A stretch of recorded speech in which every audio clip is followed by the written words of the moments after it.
brought to you by Agilus Diagnostics.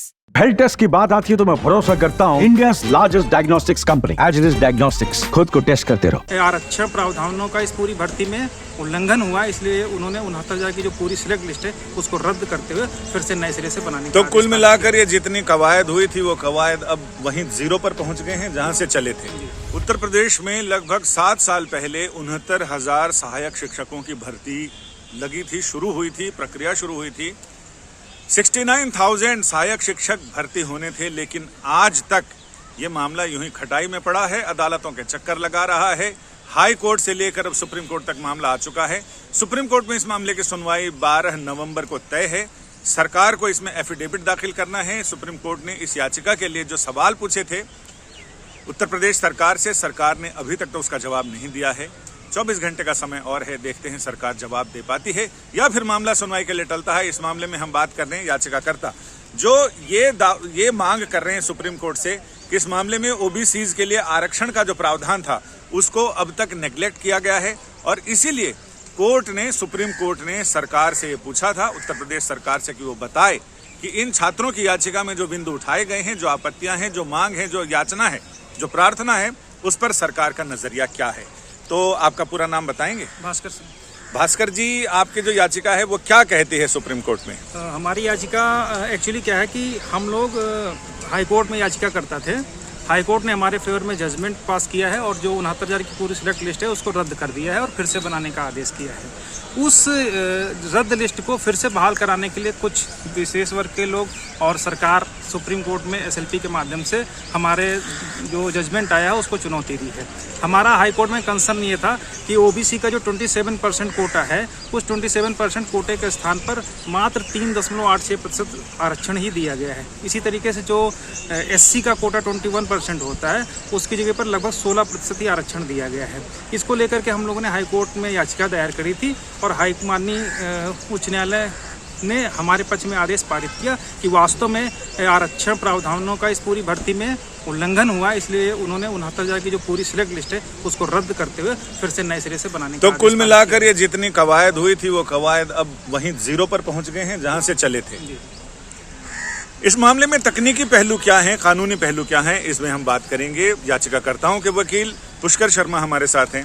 Pushkar, ये 6 साल बाद पता चला कि जहां से चले थे वहीं पहुंच गए, तो अब सुप्रीम कोर्ट में सरकार जवाब दाखिल नहीं कर पाती है समय से, तो क्या होगा? क्या इसके पीछे कोई राजनीतिक कारण है, कुछ मजबूरियां हैं? देखिए, रिजर्वेशन को सही से इम्प्लीमेंट नहीं करने की वजह से ही वहाँ पर स्टेट गवर्नमेंट हारी थी बिफोर द हाई कोर्ट, और यहाँ पर भी उन्होंने चैलेंज किया है।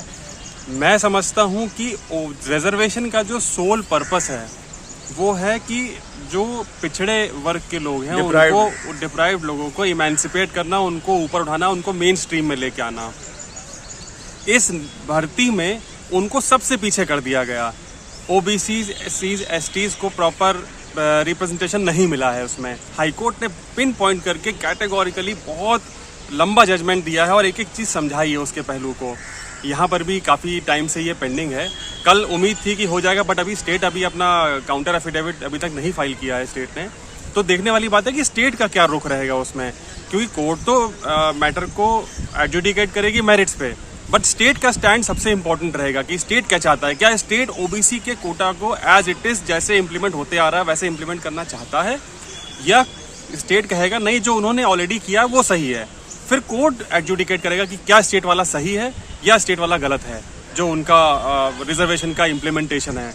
तो बहुत एक कॉम्प्लिकेटेड इशू है और इसके फार रीचिंग कॉन्सिक्वेंसेज हैं। मतलब आगे भी जो आज कोर्ट डिसाइड कर देगा इस मैटर में, वो ओबीसीज के लिए आगे एक प्रेसिडेंट सेट कर देगा। इनको आगे आने वाले सैकड़ों वर्षों तक इस चीज़ से गुजरना पड़ेगा, क्योंकि कॉन्स्टिट्यूशन हमारा रिजर्व कैटेगरीज को राइट्स गारंटी करता है। क्या वो राइट्स इनको मिल रहे हैं, ये बिल्कुल साफ तौर पे आने वाले दिनों में सुप्रीम कोर्ट में डिसाइड हो जाएगा।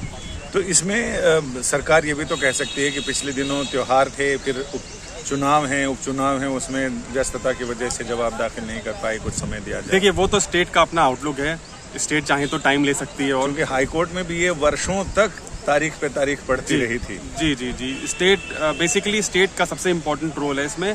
स्टेट को अपने काउंटर में क्लैरिफाई करना पड़ेगा कि वैसे एक बड़ी पेक्यूलर पॉइंट है कि हाई कोर्ट में स्टेट ने एडमिट किया है कि उनसे गलती हुई है और 6800 की एक लिस्ट भी बनाई थी उन्होंने। हाँ। कि हमारे हिसाब से 6800 लोग छूट गए हैं। प्रॉब्लम ये है कि अगर गलती हुई थी तो सारी लिस्ट गलत है। ऐसा नहीं हो सकता कि लिस्ट में नीचे की लिस्ट गलत है ऊपर की गलत है। भाई आप एक भी व्यक्ति को गलत ऑर्डर में डालते हो तो पूरा ऑर्डर चेंज हो जाएगा। बिल्कुल बिल्कुल बिल्कुल। पूरा ऑर्डर चेंज होगा मतलब पूरी लिस्ट गलत है। तो हाई कोर्ट ने बहुत सही तरीके से उस पूरी लिस्ट को कॉश किया। उन्होंने कहा कि जो भी एलिजिबल है उसको रखो, जो एलिजिबल नहीं उसको बाहर निकालो, क्योंकि जो एलिजिबल है उसका राइट है। केवल ये प्ली लेना कि काफ़ी टाइम से काम कर रहे हैं वो अच्छी चीज़ नहीं है, क्योंकि जो एलिजिबल है उसको बाहर कर दोगे तो फिर फ़ायदा क्या है उस चीज़ का। फिर तो ये कि अपनी घर जानी मनमानी किसी को भी अपॉइंट कर लो, किसी को भी नौकरी दे दो। यानी ये याचिकाकर्ता उत्सुकता से सुप्रीम कोर्ट की ओर देख रहे हैं कि सुप्रीम कोर्ट में क्या सरकार जवाब दाखिल करती है और करती है तो क्या है, और उस जवाब पर सुप्रीम कोर्ट का रुख क्या होता है। फिलहाल 69,000 शिक्षकों की भर्ती जहां से चली थी वहां पहुंची हुई है, यानी जैसे थे। अब देखना यह होगा कि क्या ये भर्ती अपने मुकाम तक पहुंच पाती है या रास्ते में ही भटक कर रह जाती है। संजय शर्मा, दिल्ली।